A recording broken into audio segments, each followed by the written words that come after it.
Hello दोस्तों, इस video के अंदर हम सीखने वाले हैं सप्लाई जोन और डिमांड जोन के बारे में कि सप्लाई जोन डिमांड जोन जो क्या होता है उसे मार्केट के अंदर कैसे मार्क किया जाता है। तो चलिए दोस्तों वीडियो को शुरू करते हैं। दोस्तों मार्केट जो है वो अपने फ्लो के अंदर चलता है, मतलब मार्केट कंटिन्यूसली ऐसे ऊपर नहीं जाता है। मार्केट ऐसे ऊपर जाता है, फिर थोड़ा सा एक वापस जोन बनाता है, फिर ऐसे ऊपर जाता है, फिर जोन बनाता है। मतलब मार्केट जो है वो कंटिन्यूसली सीधा सीधा ऊपर या सीधा सीधा नीचे की तरफ नहीं आता है। मार्केट जो है वो अपना एक जोन बनाते हुए ऊपर जाता है और जोन बनाते हुए वापस नीचे आता है, तब भी वो जोन बनाता है। तो ये जोन होता है, इस जोन को देख करके ही हम लोग जो है वो आइडेंटिफाई करते हैं कि सप्लाई जोन और डिमांड जोन जो बेसिकली क्या होता है। अब दोस्तों आप लोग देख सकते हो मार्केट यहाँ से थोड़ा ऊपर गया और थोड़ा ऊपर जाने के बाद मार्केट ने यहाँ पर कंसोलिडेट करने की कोशिश की है, ठीक है। तो इस जोन को जो है हम लोग बोलते हैं कंसोलिडेशन, और जो काफ़ी लोग होते हैं इसे बोलते हैं एक्यूमुलेशन फेज, ठीक है दोस्तों। इसे आप जो है वो एक्यूमुलेशन फेज भी जो है वो कह सकते हो दोस्तों। अब ऊपर की तरफ जो है वो यहाँ पर सेलर्स होते हैं, यहाँ पे ऊपर की तरफ सेलर्स होते हैं और नीचे की तरफ जो यहाँ पर बायर्स होते हैं, ठीक है। बायर्स का क्या काम होता है, बायर्स इसे ऊपर ले जाने की कोशिश करते हैं, लेकिन चूंकि इस लेवल पर जो है वो सेलर्स बैठे हैं तो सेलर इसको बार बार नीचे की तरफ लाते हैं। मतलब इस वहां पर क्या होता है, बायर और सेलर की जो है वो आपस में लड़ाई हो रही होती है। सेलर उसे नीचे धकेलने की कोशिश कर रहे होते हैं और बायर जो है वो उसे ऊपर ले जाने की कोशिश कर रहे होते हैं। तो इस जो कंसोलिडेशन जोन और जो एक्यूमुलेशन जोन है इसके अंदर क्या होता है, बायर और सेलर की जो पावर होती है वो इक्वल होती है। लेकिन ज़्यादा प्रेशर आने के कारण अगर बायर्स का ज़्यादा प्रेशर आता है तो बायर इसे तोड़ करके ऊपर लेके जाते हैं। लेकिन इतना ऊपर जाने के बाद वापस यहाँ पर एक जोन बनने लग जाता है, ठीक है दोस्तों। तो वहाँ पर यहाँ पर जो है वो कंसोलिडेशन एक्यूमुलेशन फेज बनने लग जाता है। लेकिन यहाँ पर जो है वापस इन दोनों की फाइट होती है, आपस में इक्वल पावर होने के कारण ये कंसोलिडेशन जोन बनता है। लेकिन सेलर्स ज़्यादा क्वांटिटी में सेल ऑर्डर लगाते हैं तो यहाँ पर से वापस मार्केट जो है वो नीचे गिरने लग जाता है। ये मार्केट इस प्रकार से नीचे आ जाता है दोस्तों। तो इन जोन को देख करके हम लोग जो है वो आइडेंटिफाई करते हैं कि सप्लाई जोन और डिमांड जोन बेसिकली क्या होता है। अब मैं आपको प्रैक्टिकल मार्केट में दिखाऊंगा सप्लाई जोन डिमांड जोन क्या होता है, लेकिन उसे समझाने से पहले मैं आपको बता दूं कि सप्लाई और डिमांड से बेसिकली फ़र्क क्या पड़ता है।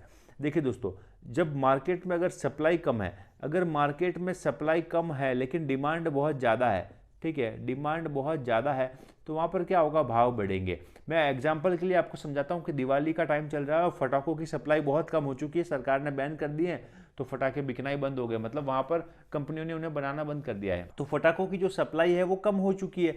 तो वहाँ पर क्या होगा, डिमांड बढ़ेगी। डिमांड बढ़ेगी तो क्या होगा, प्राइस बढ़ेंगे। ऑब्वियस सी बात है, अगर ज़्यादा लोग खरीदने वाले होंगे और सामान कम होगा तो आप प्राइस भी बढ़ा बढ़ा के देंगे।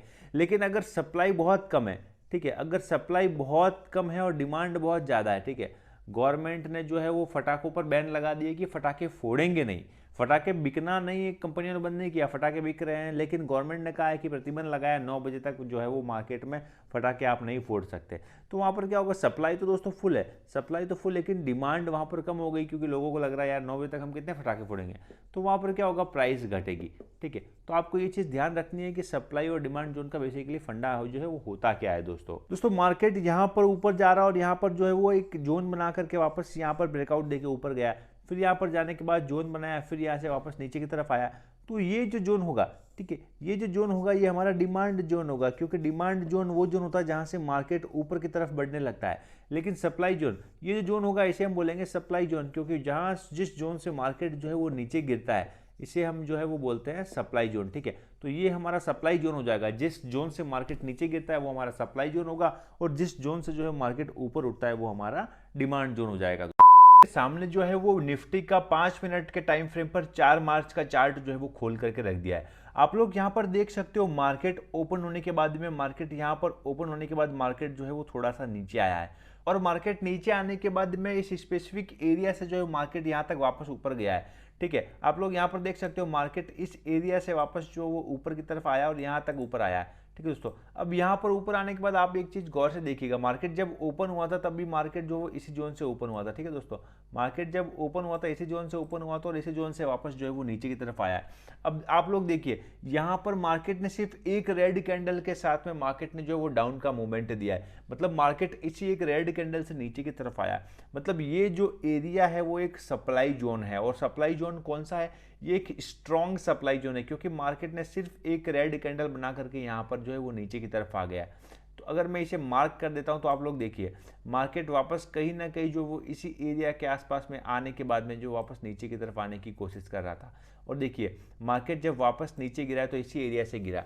और अगर मैं बात करूँ डिमांड जोन की दोस्तों, ठीक है, अगर मैं डिमांड जोन की बात करूँ तो आप लोग यहाँ पर गौर से देखना, यहाँ पर इस एरिया के पास में मार्केट आया है, ठीक है, इस एरिया के पास में मार्केट आया है और वापस इस एरिया से जो मार्केट वापस कहीं ना कहीं इसी एरिया से जो है वो उठने लग रहा है। मतलब मार्केट इस जोन के बीच में कहीं ना कहीं कंसोलिडेट करने की जो है वो कोशिश कर रहा है। तो ये जोन जो हमारा होगा ये कंसोलिडेशन जोन होगा, या फिर हम इसे एक्यूमुलेशन फेज भी कह सकते हैं। काफ़ी जो ट्रेडर्स होते हैं वो इसे एक्यूमुलेशन फेज भी कहते हैं, ठीक है। और मार्केट ने इस सप्लाई जोन और इस डिमांड जोन, इसी एक्यूमुलेशन बीच के अंदर मार्केट जो है कंसोलिडेट करने की कोशिश करता रहा। और कंसोलिडेट करने के बाद ने मार्केट ने देखिए यहाँ पर एक बिग जो रेड कैंडल बना करके यहाँ पर काफ़ी सारे जो बाइंग साइड का ऑर्डर लगा के बैठे होंगे उनके स्टॉप लॉस काट दिए और मार्केट वापस यहाँ पर ऊपर साइड की एंट्री दिखाया। ये जो है काफ़ी नए ट्रेडर्स ने यहाँ पर फोमो के अंदर आकर के अपना जो है वो लॉस कर दिया होगा दोस्तों। अब आप लोग देखना यहाँ पर मार्केट ने जैसे इसका ब्रेकआउट दिया और सारे ही नए ट्रेडर्स के स्टॉप लॉस काटने के बाद में वापस मार्केट जो है वो नीचे की तरफ आया है दोस्तों। तो बस इसी तरह से हम जो है वो सप्लाई जोन डिमांड जोन को मार्क करना है कि मार्केट कहाँ पर वापस कंसोलिडेट करने की कोशिश कर रहा है दोस्तों। मार्केट इस जोन के बीच में कंसोलिडेट करने की कोशिश कर रहा है, मार्केट कौन से एरिया से वापस जो है वो गिरने की कोशिश कर रहा है दोस्तों। तो हम इसी प्रकार से जो है वो डिमांड जोन और सप्लाई जोन जो है मार्क कर सकते हैं। लेकिन डिमांड जोन और सप्लाई जोन को मार्क करने के पीछे में बहुत सारी कंडीशंस होती है। हम 3 कंडीशंस के बारे में बात करते हैं कि वो कौन सी 3 कंडीशंस होती है जो सप्लाई जोन और डिमांड जोन को मार्क करने से पहले हमें जो है पता होनी चाहिए। दोस्तों सप्लाई जोन और डिमांड जोन, ठीक है दोस्तों, सप्लाई जोन और डिमांड जोन की कुछ कंडीशंस होती है, कुछ क्राइटेरियाज होते हैं। उन क्राइटेरिया को डिस्कस कर लेते हैं। इनके 3 most of the important criteria होता है। पहला क्राइटेरिया होता है टाइम स्पेंड इन जोन। ये आपको स्पेसिफिकली ध्यान रखना है, ठीक है दोस्तों।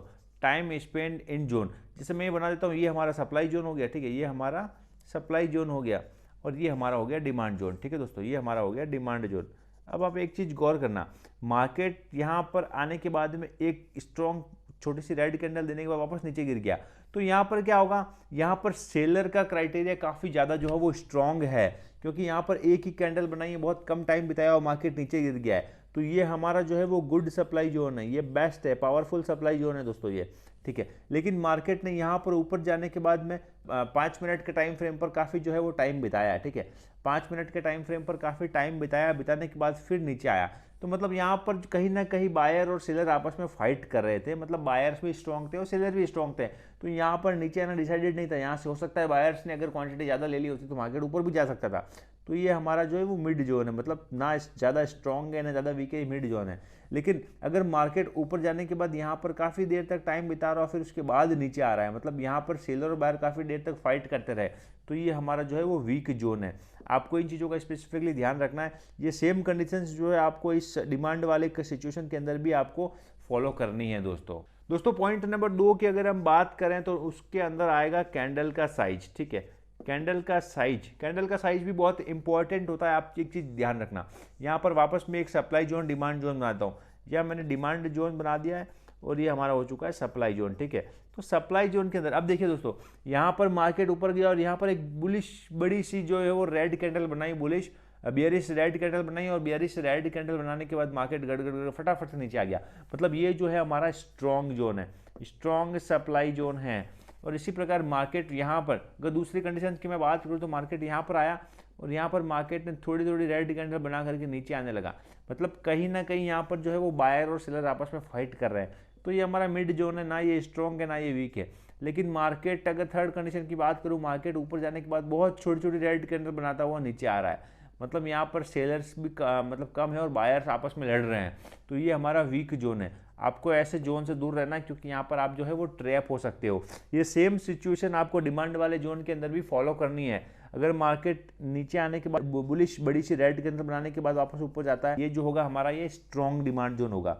और इसी प्रकार मिड के अंदर बात करोगे, छोटी ग्रीन कैंडल बनाता है वो ऊपर जा रहा है, तो ये मिड जोन होगा। लेकिन बहुत ही छोटी रेड ग्रीन कैंडल बनाता हुआ मार्केट ऊपर जा रहा है, तो ये जोन जो होगा हमारा वीक जोन होगा। इस जोन से आपको दूर रहना है, क्योंकि यहाँ पर आप जो है ट्रैप हो सकते हो दोस्तों। अब दोस्तों आइए पॉइंट नंबर 3 को समझ लेते हैं। पॉइंट नंबर 3 है जोन रीटेस्ट, ठीक है।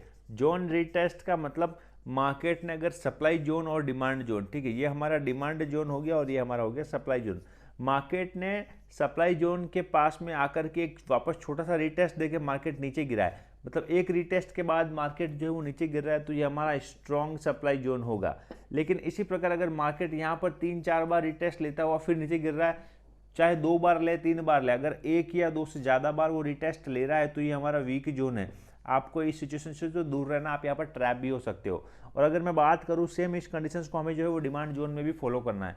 अगर मार्केट डिमांड जोन पर आने के बाद में वापस एक बार रिटेस्ट लेकर के ऊपर चला जाता है तो ये आपका स्ट्रॉन्ग डिमांड जोन होगा। लेकिन अगर मार्केट बार बार यहाँ पर रिट्रेस्ट लेकर के फिर ऊपर की तरफ जा रहा है तो ये जो वीक है, ये वीक डिमांड जोन है, यहाँ पर आपको ट्रेड नहीं लेना है। यहाँ पर आप अपनी कैपिटल जो है वो गवा सकते हो दोस्तों। आई होप दोस्तों आपको वीडियो अच्छा लगा होगा। वीडियो अच्छा लगा है तो वीडियो को लाइक करना, चैनल पर पहली बार आए हो तो चैनल को सब्सक्राइब करना दोस्तों। और अगर आप सच में इसी प्रकार से बेसिक से लेकर के एडवांस लेवल तक की ऑप्शन ट्रेडिंग सीखना चाहते हो तो मेरे चैनल को अभी सब्सक्राइब करना। इस चैनल पर मैं बिल्कुल बेसिक से लेकर के एडवांस लेवल तक की ऑप्शन ट्रेडिंग दोस्तों सिखाता रहता हूँ। अगर आप लोग सीखना चाहते हो कि प्राइस एक्शन साइकोलॉजी जो क्या होती है तो इसके ऊपर मैंने डिटेल में वीडियो बना रखा है। इस वीडियो को क्लिक करके जो प्राइस एक्शन साइकोलॉजी को एकदम आसान भाषा में दोस्तों समझ सकते हो।